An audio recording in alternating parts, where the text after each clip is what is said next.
Hi, good morning, sports fans. Welcome to my channel, my blog. My name is Lou P. from loupblog.com. And as you know, or maybe you're not aware of, the infamous Dallas Cowboys and the rest of the NFL are starting training camp this weekend. And I thought I would make a video to sort of counterbalance or counteract all the I don't know of a nicer way to say this, all the BS that Jerry is putting out. So I'm not sure if you've heard any of the sound bites that Jerry and Jason are throwing down at I like this, the state of the Cowboys, like we need Jerry and Jason to come on and invade our airways with the state of how the Cowboys are doing and how well they're doing and how good they are and how far they're going to go in the season and all the logic and all the BS that goes along with a mediocre team at best. And we'll get into that in a little bit. I happen to have been, I'm always interested in hearing what Jerry says, because I always like to hear what a snake oil salesman says. So I was in my vehicle and I was listening to the news conference of when Jerry and Jason were exiting the plane and having their news conference about the Dallas Cowboys. Well, first of all, Jerry got on and he compared himself to the Denver Broncos owner. And he had to bring that up because the Denver Broncos owner, as you know, is, he's older and having problems with, dementia, and he can't run the team in a day-to-day basis any longer. So he's, handing over the reins to his team for day-to-day operations. I thought it was funny how Jerry tried to align himself with that gentleman, and I can't call his name right now. I'll get it as I'm able to talk more about it. But I was almost laughing at how Jerry was trying to align himself with this owner from the Denver Broncos, like they were like great buds and were on different committees together, and how he tried to seemingly align himself with this owner and the way he did his business, which, let me tell you, could have been nothing further from the truth. The Denver Broncos owner was hands off. He let his football people handle the Denver Broncos. He wasn't on the sidelines with a whistle. He didn't have a weekly press conference. He didn't do any of that like Jerry does. So the fact that Jerry would align himself and view himself as similar to this owner from the Denver Broncos, absolutely, I had to pull over and laugh. Of course, Jerry went through the motions of explaining how Jason Garrett's job is not on the line, which no one cares or shouldn't. And by the way, let me interrupt here. Let me just state for the record, for any new people that don't know much about me or my blog. I used to be a Cowboys fan up until about 2 years ago. Even, as I was a kid sitting in West Texas and I was 10 years old, the Cowboys came into the league and I became a fan and watched Tom Landry, Tex Schramm build a dynasty, and then Jerry took over, and I even gave Jerry a chance for a lot of years. But it's just gotten to the point where I can't take it anymore, and so I knew I wasn't a Cowboys fan recently when I gave 2 good jerseys away for a garage sale. I just can't stand the Cowboys anymore. It just makes me sick how Jerry's taken a great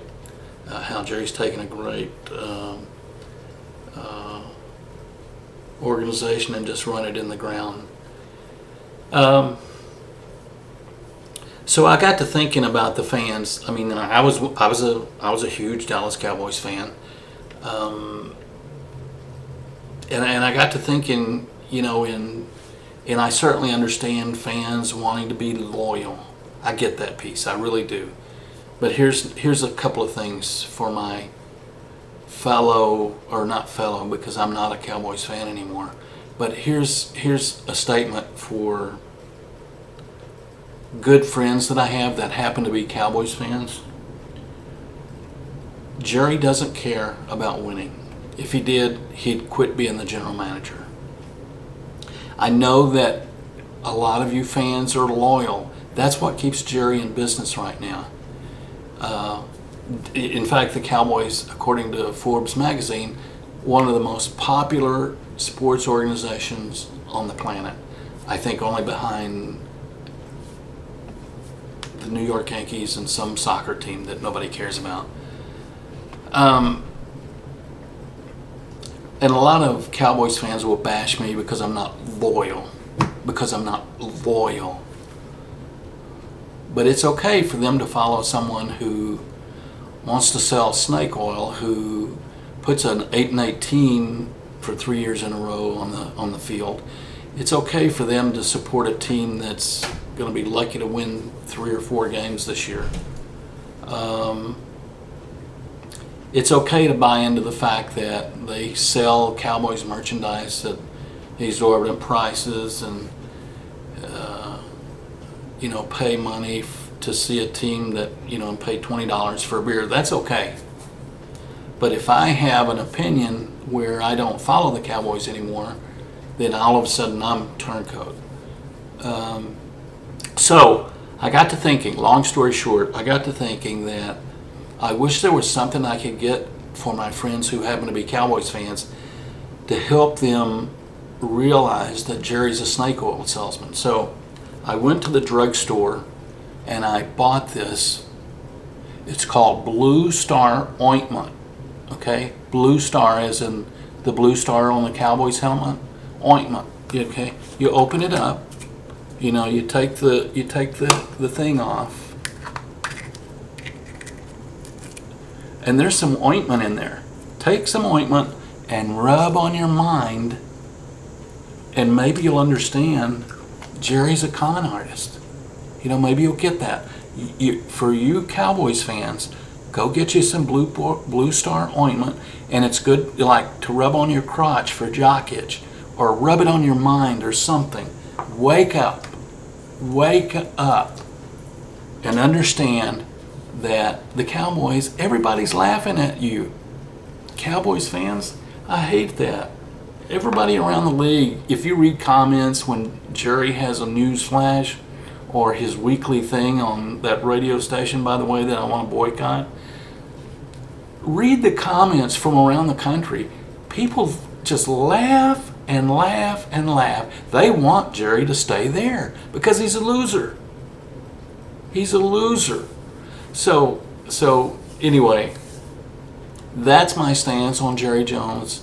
If people would stop buying his stuff, if people would stop going to his games, if people would stop buying Dallas Cowboys gear, maybe you could put him out of business because he's only interested in money. You got to give him credit. He's a smart businessman.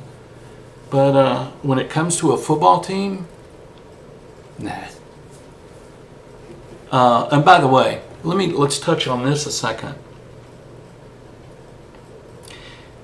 If you've ever heard the term a good old boy network, Jerry Jones he should be the president of the Good Old Boy Network.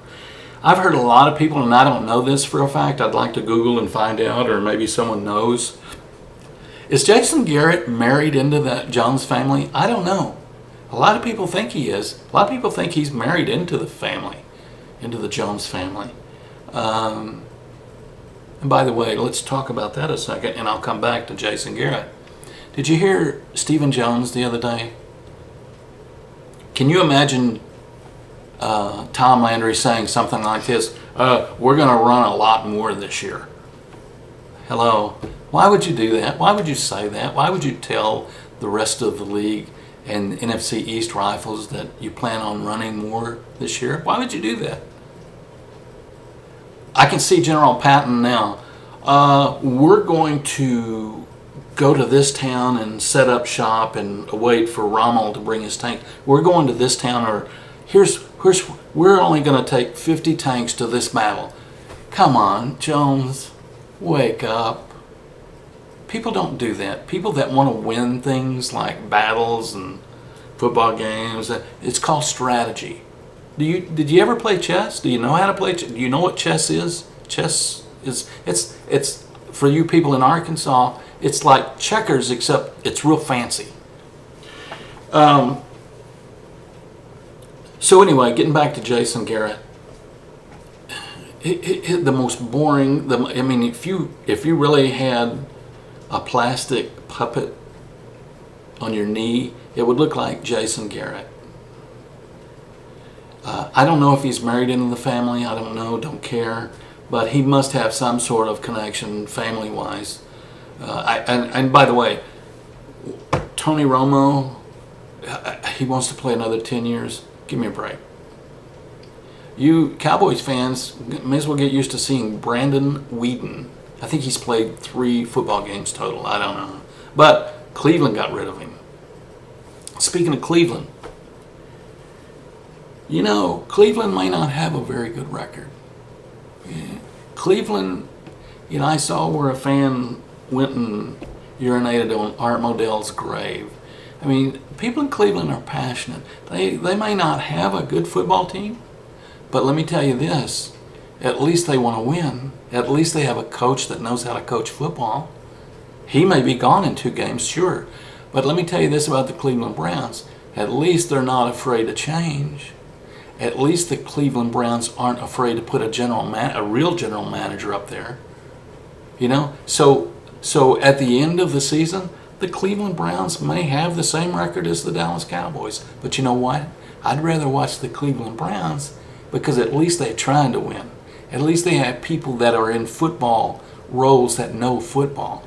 And they're not like Jerry Jones. He sounds like he's sucking on a banana. Come on, Jerry. No one cares what you think. You just want to take good people's money. That's all you want. Okay, look. You guys, the college scene's looking pretty good. Oklahoma's looking great. Texas is rebuilding. We're going to have input from our YouTube consultants from Oklahoma and Texas. I don't have anybody that's representing Texas A&M yet, or Texas Tech, or TCU. I'd like to get a representative from TCU to do videos so that I can I've got an idea of including a lot of these representatives of these teams on my blog so that, you know, we can have some weekly discussion about, you know, those teams. So if you know of anybody that wants to blog, or I mean, if you know of somebody that wants to do video of their teams each week, and you can look on my blog for Okano, which he represents the University of Oklahoma, and the guy down in Austin who represents UT. Let me know. Okay, you guys have a good Saturday. It's great. It's going to be hot outside. There's a cold front coming in at the end of the week, but that's another story. I'm about 14 minutes into this thing. You're probably tired of hearing me. So, good luck, you guys. Take care and have a good one. We'll see you soon.